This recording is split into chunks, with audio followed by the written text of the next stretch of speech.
கடவுள் உனக்கு என்ன தண்டனை கொடுப்பார் தெரியுமா? நல்லா தெரியும். நீங்க உருவாக்குன கடவுள் தானே, உங்க கடவுள் தானே. இத செஞ்சா பாவம், அத செஞ்சா பாவம், இந்த பாவத்துக்கு அந்த பரிகாரம், அந்த பாவத்துக்கு இந்த தண்டனைன்னு எதுக்கு எடுத்தாலும் பயம் பயம் பயம்னு பயத்தை வச்சுதானே உங்க கடவுள் ஓட்டிட்டு இருக்காரு. பணக்காரங்களை சீக்கிரம் பாப்பாரு, ஏழைங்களை கியூல நிக்க வைப்பாரு, கொலை கொள்ள பண்ணவங்களுக்கு கூட விஐபி தரிசனம் கொடுப்பாரு. கொஞ்சம் காசு கொடுத்தா போதும், பாவத்தை ஈஸியா மன்னிச்சிருவார்ல. இதானே உங்க கடவுள். போதும், உங்கள மாதிரி ஆளுங்க கடவுளை காப்பாத்தினது போதும்.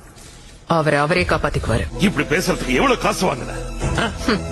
11,000 ஏக்கர் நிலத்தை மக்கள் கிட்ட இருந்து ஏமாத்தி புடுங்கி ஆசிரமம் கட்ட பெர்மிஷன் வாங்க நீ எவ்வளவு காசு கொடுத்தியோ அதை விட கம்மி தான். என்ன நினைச்சிட்டு இருக்க நீ? இஷ்டத்துக்கு பேசுற. அவரை பத்தி என்ன தெரியும் உனக்கு? எனக்கு தெரியறது இருக்கட்டும், உங்களுக்கு என்ன தெரியும் இவரை பத்தி? குடும்பத்தை சமாளிக்க முடியல, ரொம்ப கஷ்டமா இருக்குன்னு தானே இவர்கிட்ட போனீங்க.